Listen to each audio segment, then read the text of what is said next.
And good afternoon, everyone. Welcome to the program. I am joined by Dr. Richard Lee. He is the author of The Battle for the Soul of America and How Christians Can Win It.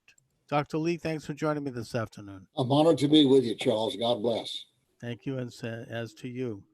Now, obviously, faith is under assault in this culture, has been for a long time, has been since the days of Jesus himself, I mean, in the big picture, but particularly the situation has accelerated in the past maybe 50 years in this country, including from within the church. Um, the idea that somehow faith is divorced from science, that it's some kind of a superstition, and that once one accepts this false premise, then it, there's like kind of a moving in terms of removing it from the public square as if it's some kind of an irrelevant factor. Now, this particularly seems to have accelerated in these times of coronavirus because now there's problems worshiping, and there's faith needs a communion of people to get together and worship. So Right. what's going on the ground right now, would you say? Well, as we look at the attacks really against traditional Orthodox Christianity by progressives and all the rest of the isms and Marxism and all the rest, we see the covers are being pulled back. Now, I've spent most of my adult life not only pastoring a church and doing a national radio and television program, et cetera, but I've also spent it in the major institutions.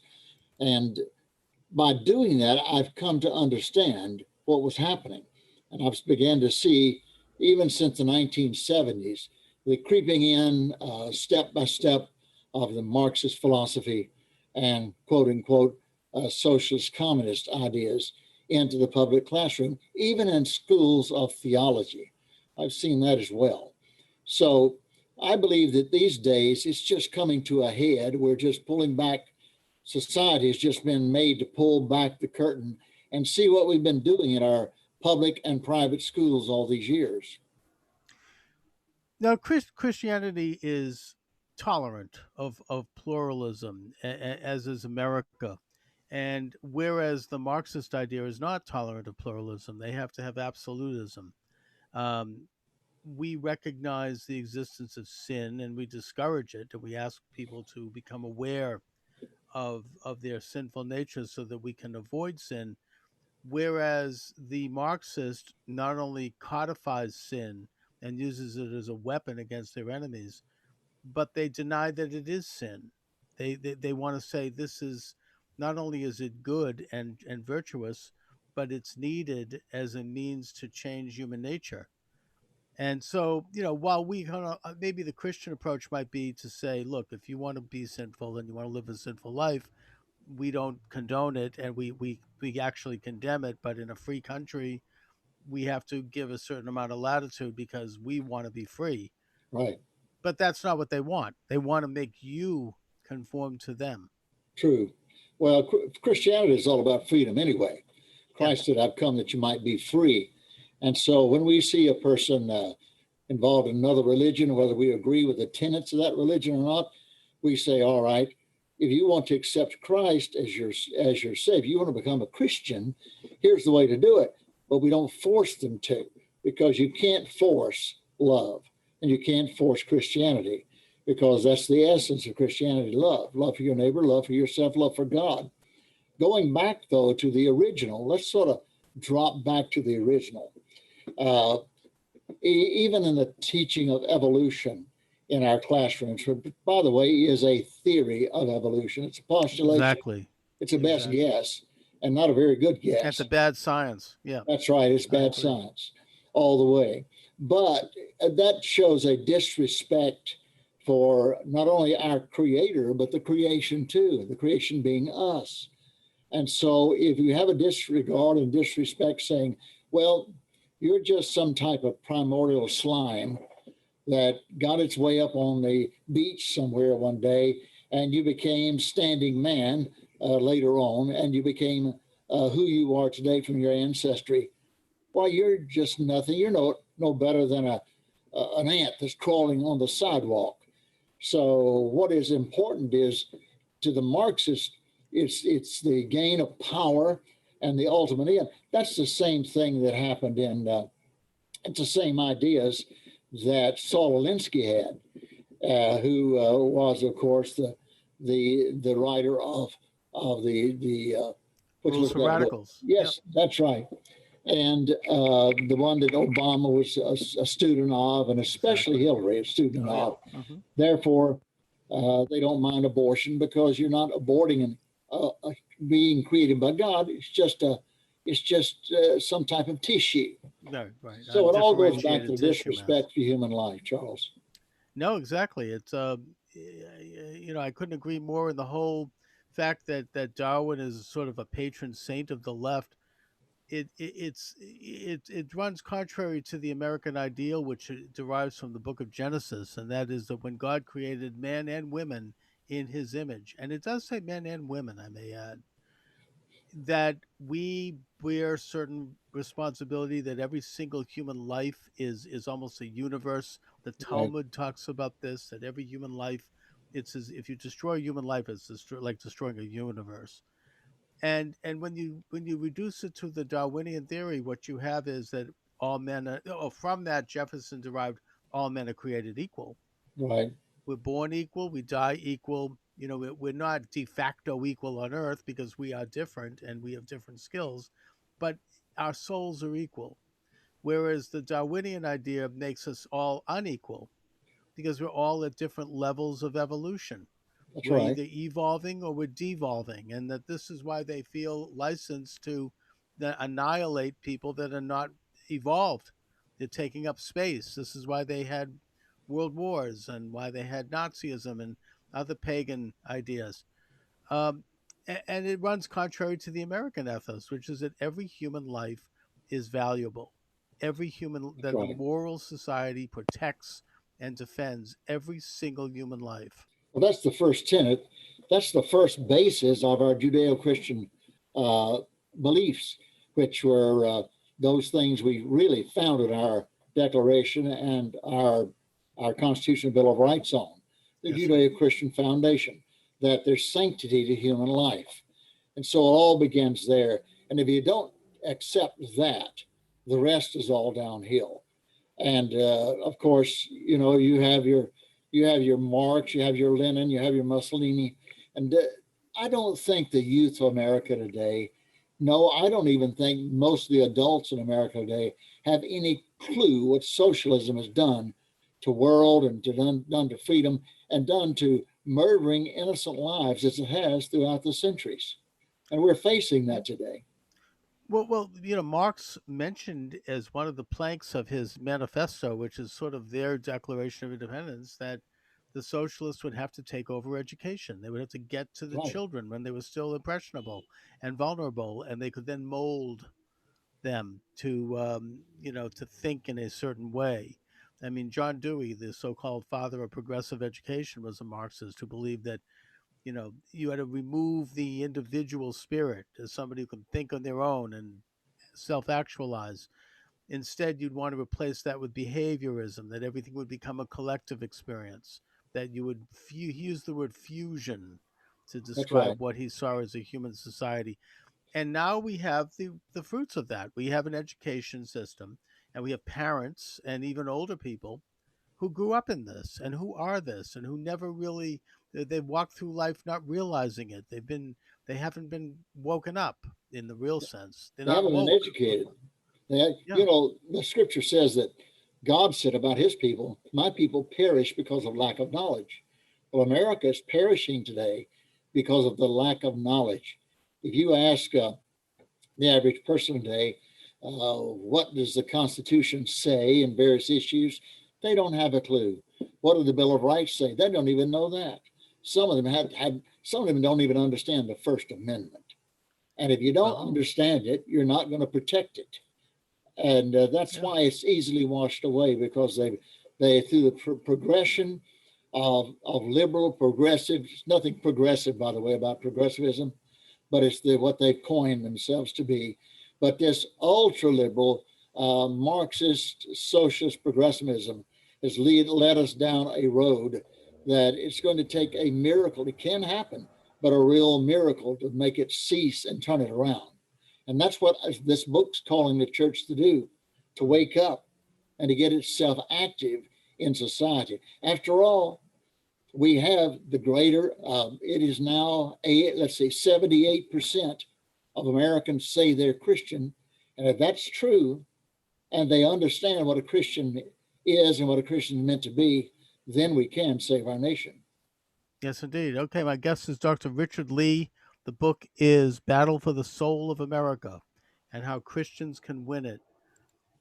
Dr. Lee, I happen to be Jewish, and at the same time, I clearly admire the Christian church. I recognize America as a Christian nation. I thank God that it's a Christian nation because we can be free here, and because I want to see the church strengthened in its moral posture, both Protestants and Catholics and other churches.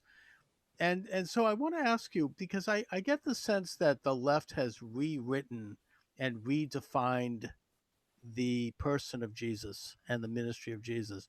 I totally get that Jesus stands for love and for love your neighbor. That's a biblical concept. That's something that comes from Judaism, and Jesus was a Jew after all. But they're also removing the moral and ethical teachings that Jesus clearly stood for, the Sermon on the Mount, the very well defined definition of what is right and what is wrong. I mean, in a way, Jesus was stronger in that way. He embraced the school of Shammai in ancient Judea, which was a stronger school than the school of Hillel, which was a little bit more liberal. Mhm. And that's where he comes down on questions like abortion and homosexuality and relations between people and relations between nations and relations in business and all the rest. And yet nowadays they want to sort of whitewash Jesus. I think they want to take away that element of his ministry. They want to make him into this kind of like almost a milk toast benevolent teacher, and it's I just think that it's part of some kind of an agenda. What say you? Well, yes. We have, you talk about being Jewish. Recognize this, that we base our government on the Judeo Christian. What is Judeo? It's Jewish. Yeah. And it's the teachings of the Old Testament and the New Testament together. Jesus said, I did not come to destroy the law, or the Bible says, but he came to fulfill the law. And when we look back at the laws, see, Charles, I really believe that people, they may look at the laws of the Ten Commandments and say, oh, how those edicts came down. That is so terrible that we would be in bondage in those ways. No, Not those at are the all. laws of nature. And God was kind enough to share them with us through the Ten Commandments. And if we keep those, we find happiness and peace, and we are a civilized people. But when we start breaking those, it's not that God wanted to encumber us. He wanted us to have the best of things, the best of life. But when it comes to Jesus, he said, I've come as a sword. I've come, and swords divide, Hmm. swords conquer. He overturned the money changers' tables. Jesus was not who they make him out to be today. And one day he'll return, and we will really see who he really is. So, see, this story is not over. See, the Yes. war has already been decided, but the battles have not. And we have battles to fight every day. The problem is in America, we're giving it away. We've become fascinated with television and movies and all those things are fine. But we're not an astute people. We don't read, we don't study. We go to college classrooms or our public classrooms, and it's all just pouring philosophy down our throats. And we never, to challenge the professor, well, I always did, and I love to do it. But oh no, not in the average classroom, because they think that a fellow with a PhD, I've earned PhD, but they think that people with PhDs are different. No, they've just been in school longer than you have. That's all. So No, don't ever exactly. be challenged by them. And they've really taken over the high ground of academia. I mean, Karl Marx himself, when he started going to college, he was a devout Christian. He actually, his first book was about the Trinity and about Jesus and his faith. But then, of course, when he came out of college, he was a Marxist. I mean, like a lot of young people. I mean, they go in and they come out, and this is almost like it's like a mill to indoctrinate, in my opinion, and to pressure. And I think that people, younger people, want to be successful. You've got your parents Sure. spending 50 grand a year so you could go to this institution. You want to come out with a career. You want to be socially accepted. You want to have dates. You want to be invited to parties. So I think people, as a result, they kind of subsume who they really are, what they really think, and they conform because it's the easy way to go. And I'm not here to point a finger of blame either. I get that. You don't want to be confrontational, but I think No. eventually they internalize who they are and they forget who they are, and they become a part of this sort of conforming, amoral establishment. Well, the desire to succeed is a wonderful thing, but the definition of success has been really twisted in our society. Success is not how many cars you have, or if you happen to know a movie star, or et cetera, et cetera, et cetera. Success is really that you have peace of mind, peace with God, peace with your fellow man, that you leave something behind besides broken windows and burning cars. You leave something that will help in society and behind. You have some heritage in mind. I'm sort of amazed these days, but it's sort of revealing that the NEA and other organizations are all upset about kids being educated from home these days. Oh. And we know why that is. They're upset because they're not, those kids are not the funnels that they can pour into any longer. Hmm. And I'm sure some of the parents are really becoming really amazed at how their children have been taught in the public school system. This is one of the silver linings to the coronavirus. That's People are right. beginning to homeschool. People, liberals and conservatives too, I may add. Yes, And not only that, but when they go online and they see what their young student is learning, the professors can't do what they might have done behind the closed door of the school, where that's parents right. were shut out and because now it's exposed. So these are, there are a lot of good things that could come out of this crisis. I mean, there's good things that can come out of any crisis. This is one of them. Another one is that we're more self sufficient now. We know how to prepare better like they used to do. You have enough food and water and storage, things, practical things, so that you can survive a crisis. So that the result is that our families, hopefully, are becoming stronger, if for no other reason than out of necessity. But in the bigger sense, we're waking up to the fact that the family unit is the Yes. most powerful, the most autonomous, the most sovereign unit ever devised. And the families during this crisis they were how can I say, they were forced to eat together, to sit together, to discuss together, and if they didn't kill themselves or kill each other, they had Yep. they had a relationship that really is a family, and that has to be something that certainly God can use and true Americans can use to say maybe we're unified a little bit better in the family environment than we used to be.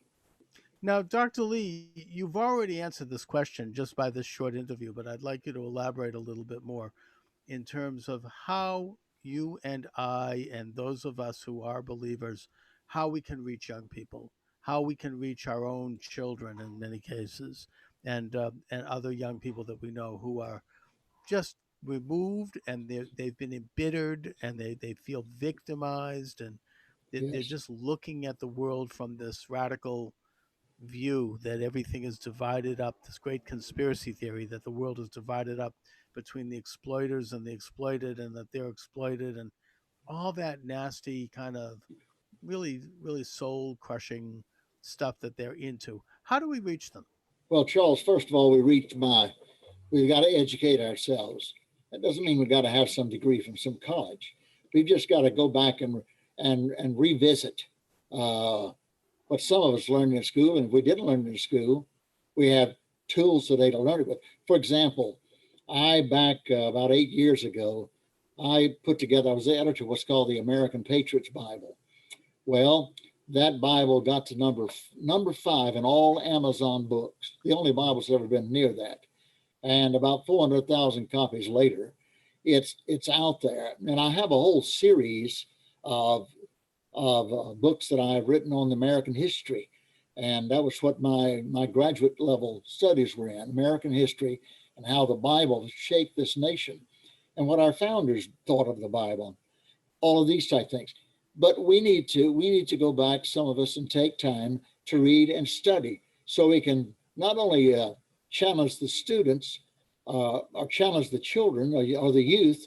We can say, look, here's the way it was, and I can show you I'm going to say the research behind that. So we've got to educate ourselves.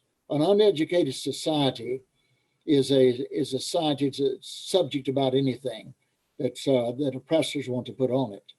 Uh, where did we get our rights to bear arms? Where did we get our rights for free speech? Where did we get our rights for freedom of religion? You know, churches are being told today by these little upstart mayors and these governors who think that they're little gods, that they can't meet together. Well, they have no power over the church. They're all about, all these years is all we've heard is the separation of church and state, the separation of church and state, which, of course, is just a writing by Thomas Jefferson to the Danbury Baptist Association years ago. But when it comes to this, all of a sudden they say, oh, no, we have power over the church. Oh, no, they don't. And that's going to be challenged in the courts. It's already starting to be challenged now. But here's another thing. They always say, follow the science, follow the science. Well, they tell me now that if you feel like a girl and you're physically a man, you're a girl. Now, you know what that is? That is stupid, Charles. That's just Oh, plain it's yeah. stupid. Science is not on their side, and Science is not even near their side. But see, they've gotten to the place where they think that they're the authority. They meaning the elitist. They meaning those who put themselves upon pedals, pedestals, and those that we elect and put into public office to serve us are now saying, "You serve me." That's got to change. absolutely. And you mentioned all of the rights listed in the Bill of Rights. People think that the government gives you rights when in fact it's the opposite. All the Bill of Rights does is recognize natural rights, God-given rights. In Right. fact, the founding fathers didn't even want to write it down because they knew that by putting it into language they would actually somehow, mold it, and they didn't want to do that because it was so assumed and that it was so understood to be a right. And yet they say, well, what can the government do for me, and how can they create this and that? You don't have that. It's up to you to create for yourself, and that the government is simply there to preserve freedom so you That's right. can be creative and you That's can right. invent your life and control your destiny within the parameters of what's possible and reasonable. Well, the whole Bill of Rights is the attempt to keep the government away from us and to give us our privileges from the government. In fact, it says if we don't like the government, we can do away with the one we've got and have another one. But Exactly. people, they scratch their heads and say, how can that be? Well, it can very easily be. The founders did it from England. We can do it today. But it would be foolish for us to even think of that today or to do that today because we have the power at the voting booth to change all of that as long as we can keep our voting clear, clean, and Hmm. honest, which is something the Democrats right now don't want Oh to do. no, it's a struggle. They want to steal the election. They want to flood. It's already happening in some states. They're flooding they're stuffing the ballot box, literally. Well, they steal the election, they have stolen the nation That's right. because the That's next right. administration, by the time they get through allowing all the illegal aliens to be registered, I mean, to vote and to change the voting laws, it'll all be over. This will be the last election. No, I agree. This election is the future, one way or the other. I mean, I don't think Yes. we've ever seen a more important and critical election in history. No. And I think people are beginning to understand that. I mean, I find it very disheartening to look at the polls that I see published on the Drudge Report, which I don't trust anyways. But at the same time, it makes you sink a little bit to see that. And I don't believe it, Yeah. but The Drudge, but there it is. the Drudge Report. Those polls, of course. I took a class in undergraduate work in statistics, Hmm. and we studied how polls can be manipulated. I never believed the polls. What I believe is the average man walking down the street. And people have asked me through the years. I've pastored probably 40,000 people in my ministry, and they've all asked me, how should I vote? Well, I say, get out the Bible, then get out the Declaration of Independence and the Constitution and the Bill of Rights. Read them all over and vote for the candidate, not with the D or the R beside their name, but the one that stacks up closest to what our heritage is all about. For uh, I have counseled three presidents now and seen all three of them changed in the middle of their terms and so forth. But we have to look back and say, okay, who is the best candidate for the sake of America as we know it, the originalist? And I pray to Absolutely. God that we don't become fooled by the secret media. Uh, By the deep state. Charles, who could have ever imagined that a man could run for president in the basement of his house? And not exactly making a lot of sense either, I may add. No, isn't that insane? And not wanting to get on a camera and tell people in the world what he believes in the debates. That's all I don't think they're going to ridiculous. get away with it. I mean, who knows? But it's a very very troubling prospect what we're facing right now, and Well, I we pray are. for President Trump's safety. Quite frankly, Yes, we um, need to. yeah. We Anyways, need to. so Dr. Richard Lee, let my listeners and viewers know where they can get your excellent book. All right. The book is called The Battle for the Soul of America, and you can get it on Amazon or you can get it on our website, which is there'shope.org, ThereShope.org. And there's a whole lot of other materials there about America and our patriotism and where it came from. Wonderful. I recommend it highly. Richard, thanks so much for joining me this afternoon. I'm honored, Charles. God bless. Thank you. Same to you.